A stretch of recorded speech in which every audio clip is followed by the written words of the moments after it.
you have to worship him.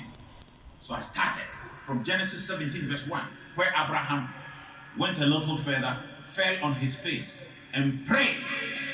And then Numbers 20:16, Moses went a little further, fell on his face and prayed.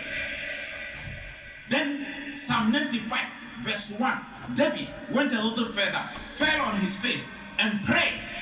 Then in Nehemiah chapter 8 verses 2 to 4, the prophet Ezra led a congregation like the way an imam does with the Muslim Ummah.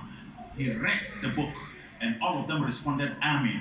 They prostrated up and straight to the ground and fell on their faces and prayed. Then I went to Matthew chapter 26 verse 36 to 39 in the Garden of Gethsemane, where Jesus Christ, when they were planning to kill him, he went and prayed to the Almighty. How did he pray? The Bible says he went a little further, fell on his face and prayed.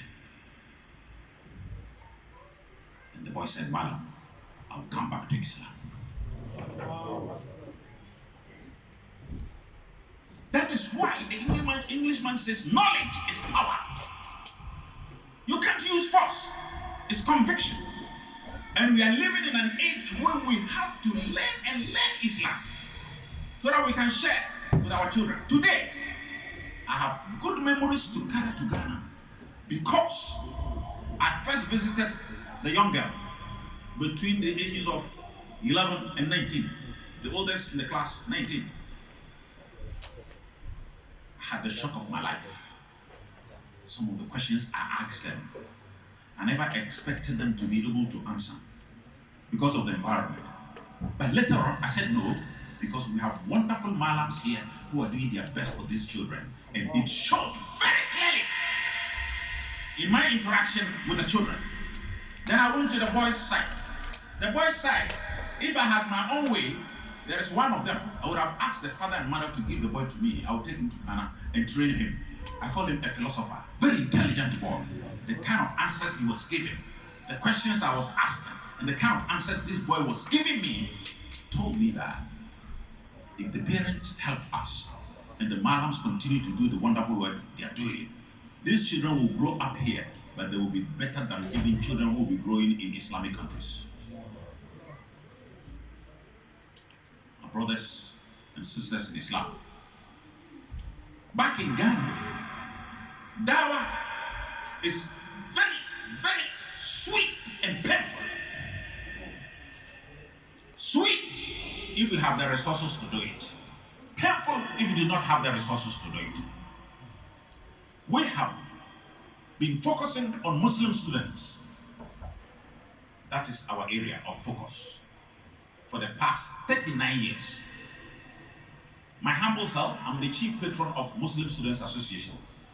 We formed the organization in 1976 when I was a student of the University of Ghana. We were 4. One has died. One is an old man in America now. And another one is also an old man in Saudi Arabia. In Ghana, I'm the only one living human being from among the pack that formed the organization. So in 2011, they asked me to be the chief patron after the death of Dr. Issaka, who was then the chief patron. Every year, we draw our programs this way. Under us, we have 10 universities, 10 technical universities, 10 colleges of education, previously Teachers Training College, and over 300 senior high schools. It's very interesting for you to hear that, because I have spent all my life with this organization, Muslim Students. All my 4 wives are coming from the Muslim Students Association. Mala Ismail, all the 4 wives from Ghana Muslim Students Association. My first wife, Aja Yasmin, from Muslim Students Association. Second wife, the Kotokoli woman, from Muslim Students Association. So if you're a Kotokoli man here, you are either my in-law, father-in-law, or brother-in-law. And the third one is Gonja. And then the 4th one is Wangara. But Kotokoli has overcome the Wangarism, because the mother and father, the father is a Wangara from Tafo, the mother is Kotokoli from Tafo, but they separated, divorced, when the girl was only 6 years. So it was the mother who brought her up. And the mother is a Malama who has also memorized the Quran and a former student of Azahariya, Sheikh school. And my wife also went through the same school. And by his grace, she has become my wife. And Allah has helped me also to marry from big tribes. Asante is a big tribe. Kotokoli, I call them the Quraysh of Ghana. Kotokolis. Every village you go, you meet a Kotokoli man there. Every village in Ghana, you meet a Kotokoli man. It's a very powerful tribe. The third one, Gonja, is also a big tribe. Wangara is also a huge tribe. So Allah subhanahu wa ta'ala has made it possible for me to marry from this big tribe so that wherever I go, I'm not a stranger. And wherever I go, when they hear that I've married from their tribe, they get excited that this man is part of us. We are doing our best for these students.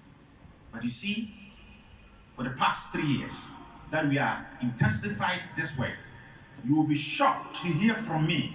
You will be shocked to hear from me that after I had the experience, bitter experience of finding it difficult to raise money to do dawah that I want to do, let me tell you, me, I don't believe in dawah. Go and sit on radio and talk. We want interaction. We meet the students. They tell us their problems. And the Christians are on them. They are disturbing them. So we have to move. And you want to move, you need money. So for the past 2 years, when we write a book, we launch in Accra. We raise some money. And we'll push some of the money into the dawah work that we are doing. So the book launch has become a key source for us to raise money to do dawah. So for example, our coming here, when you are buying a copy of the book, have it in your mind that you are supporting the dawah work that we're doing back home in Accra. And it's bearing fruits. Madam Hadi mentions our daughters. You'll be shocked that today our girls in the universities are more committed to Islam than the boys. You know, the initial target of Christianity was the girls, Muslim girls. But Allah subhanahu wa ta'ala has empowered them. The girls are studying Islam. They are memorizing the Quran. You go to University of Winneba, where my fourth wife is. You see the girls about maybe 100 or 150 or 200. Then you'll be shocked. About 50% of the students, the ladies, are in niqab. You come to Kwame Nkrumah University of Science and Technology, which is very close to my house. So I visit them every other Sunday. Then you see a pack of Muslim students, ladies, all of them in niqab. Then you ask yourself, niqab in this environment, where university students, ladies, are almost naked, you take them to class. But the Muslim girls, niqab from head to toe, and they are not married though, because they have understood that this is the way we have to go. So voluntarily, they are into niqab. Not only that, it is becoming very clear that the best students in almost all the universities in Ghana are the Muslim students. For some time now, the best student, KUST, for the past 3 years, every year, student population of about 40,000 or 50,000, and the best student is a Muslim. And it was last year, a girl topped from agric engineering. She topped everybody. She got first class. When she walked to the podium to receive her certificate, it was a joy for some of us who are Muslims. What we have seen is that that way, Allah wants you to work and work well. So when you work within your means, the rest will be taken care of by Allah. Where the message will reach, you do not know. Before I left Accra, these days I'm releasing messages, WhatsApp messages on the net every morning for the past 3 months, every day.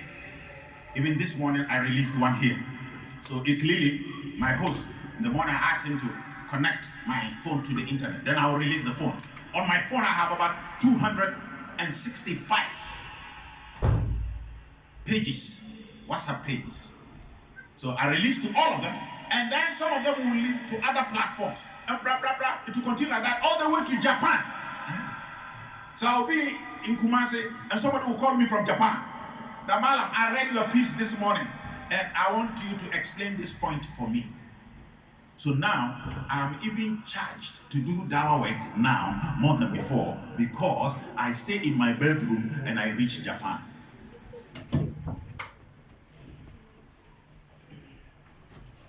To cut a long story short, it's almost time for Maghrib. My topic has to